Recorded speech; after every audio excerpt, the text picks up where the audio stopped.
Okay, so a very good morning again, and thanks for everybody for joining us on our weekly Arcadem podcast.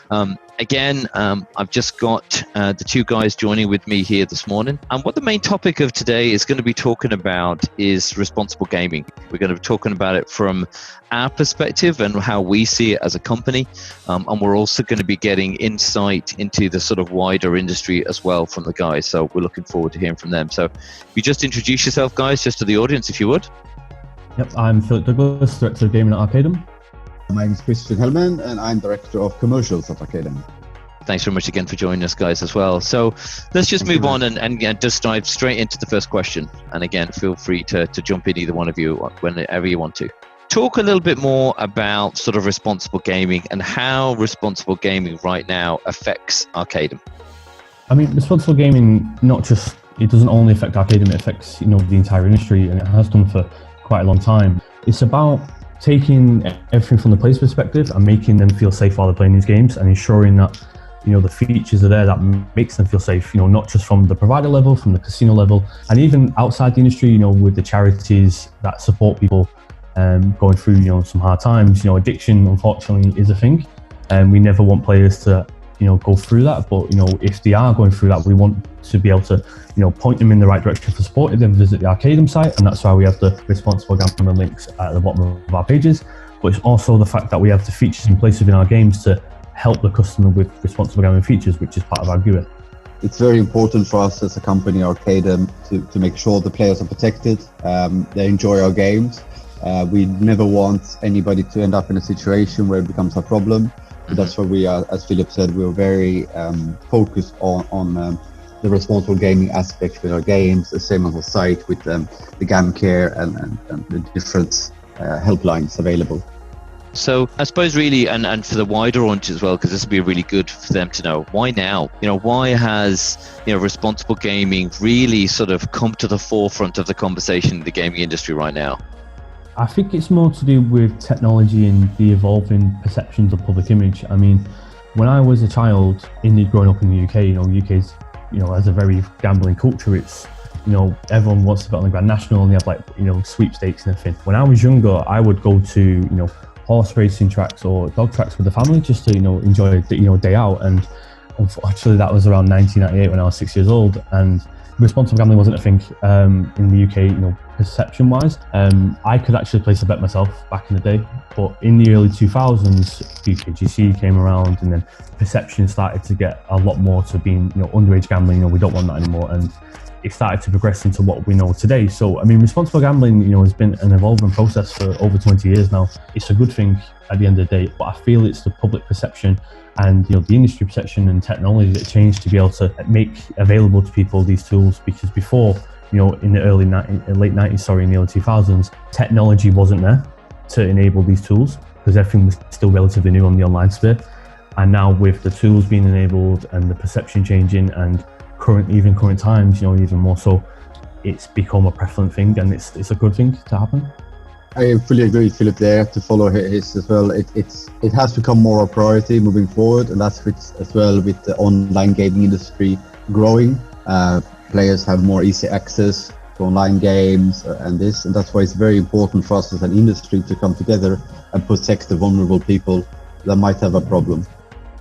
So you think then, and again, taking both of your sort of points of view there, right? If we say, over the last 20 years it's evolved, do we think then it will continue to evolve, and it will continue to be trying to sort of look out for the sort of vulnerable people that would be potentially in the loopholes? Or do you think it will just become, once COVID-19 is finished, everybody goes back to normal life and normal life continues? Will it ever become more of an afterthought, or do you think it's here to stay? No, not really, because when I was a support agent going back 5-6 years ago now, it was very much drilled into me, responsible gambling. You have those chats with players, and I'm going to be honest with you, having a responsible gambling chat with someone is one of the most difficult things you can do in gambling, because everyone takes gambling, their own gambling personally. So it's a very hard chat to have, because you have to get to know them a little bit on a personal level, and then you start going into that kind of chat. But again, if you go really direct, and sometimes you had to, people get super offended and react very, sometimes nastily, because they may have a problem, don't get me wrong, but it's very difficult to talk about that. So it's not been a thing just for COVID. COVID has had some reactive changes, don't get me wrong, but responsible gambling has been more a forefront in the industry for a very long time now. It's just becoming more prevalent recently because, unfortunately, as I mentioned, previously when I was a child, responsible gambling in terms of underage gambling wasn't massively enforced in the 90s, the 80s, 70s, etc. But now, 2000s onwards, it's very much in the gambling sphere. Unfortunately, video gaming industry at the moment is actually where the gambling industry was 20 years ago, where underage gambling is actually really prevalent, and that's where the really bad public perception of gambling coming at the moment, because we have, unfortunately, children gambling on video games, buying loot boxes and booster packs, and as far as I'm concerned, and as far as a lot of their parents are concerned, they're actually gambling because they've got a chance to get this super card or super thing in game, and because it's very difficult to regulate the video gaming industry because it's not part of the gambling sphere, it's actually negatively affecting all the good work we're doing within the gambling industry, unfortunately. This is definitely not something that would pass. I think it's something that would actually accelerate. The whole COVID situation obviously has put a little bit of extra focus on it. But going back before the COVID crisis started, there was one big tier 1 operator who started going out. They were the first ones to go out to set a maximum loss limit per year to protect the players. So there is these companies that are in the forefront. So I think we will see more responsible gaming. It's just about getting the recipe right, so to say. The combination of regulation, the combination of tools to help them, and moving forward. That's the main thing now, to get it right and make sure that everybody's protected from every direction. Yeah. How do we as a company, there's lots of steps that we can take, and obviously there's guidelines and restrictions and so on and so forth. What steps and additional steps do we see Arcadem taking, with our games and what we try and do over the next couple of years as we grow as a company? What steps can we do to help that as well? With the regulations, they're not in my forefront of my mind because it's different for every single market. So what we like to do with our games, especially with our user interface, the GUI, we like to basically make the tools available, and it can be switched on and off depending on someone's preferences, or if they need changing or do need updating.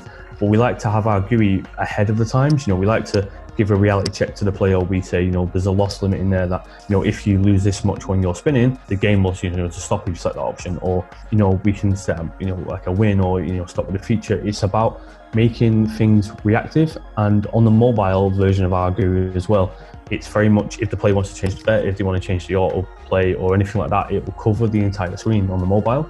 So the player has to pause for thought about what they're actually doing. And sometimes that's all the player needs. I was always taught sometimes the player just needs to have a few seconds to think, and then they think, okay, I might click on this bet and it's better for me, the lower bet.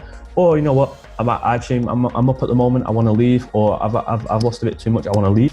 It's just giving them that pause for thought, and I think that's a critical thing. It's such a simple thing we can do, but it makes a massive impact on the players, kind of perception of what they're doing, just giving them that little break from the screen.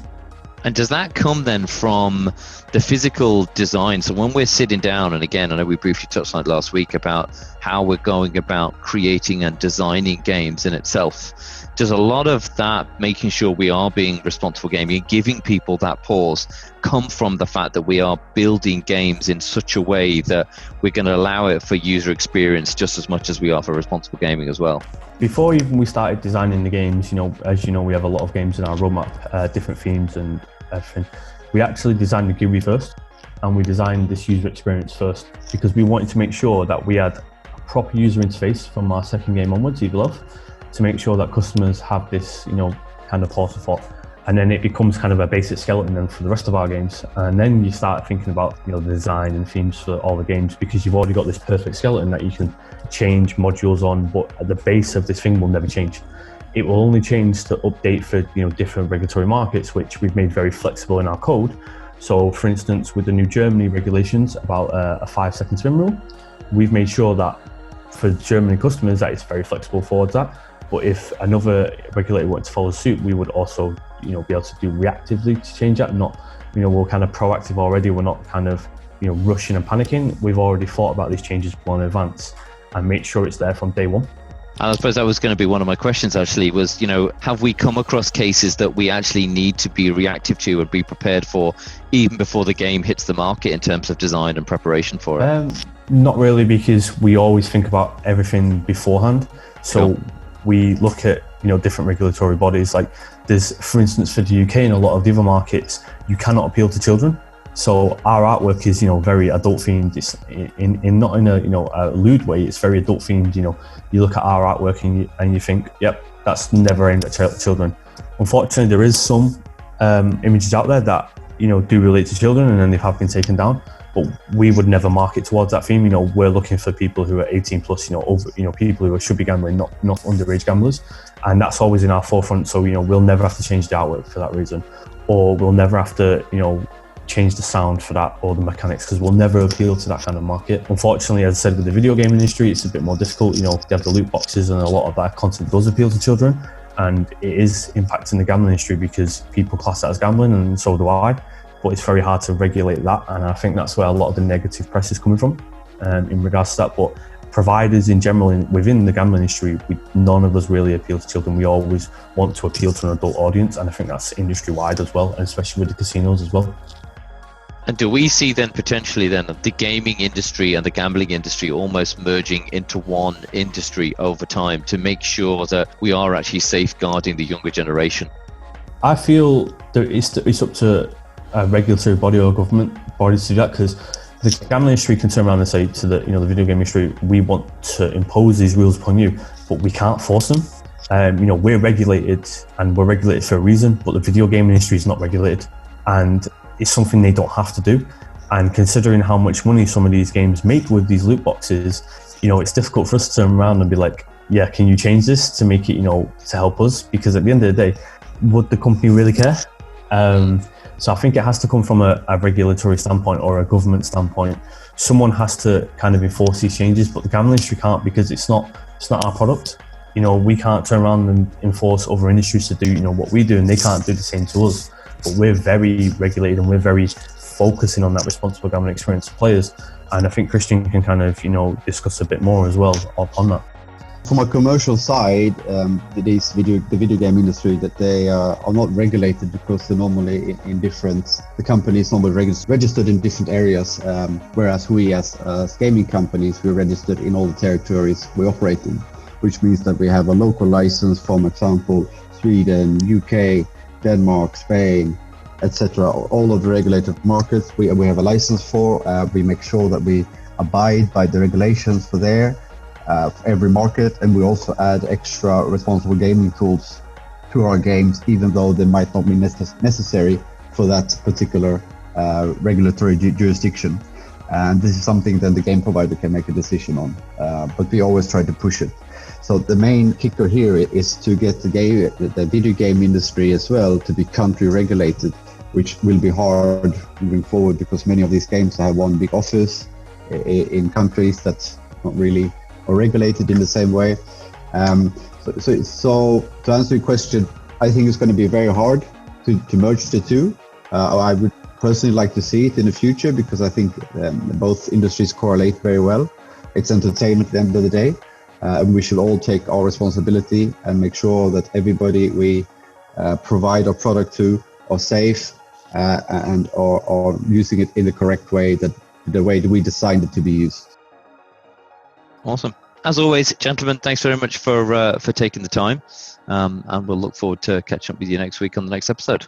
Welcome. Have a good day, guys. Brilliant. Thanks everybody. Thank you very much, Matt. Cheers. Bye, guys. Bye. Bye.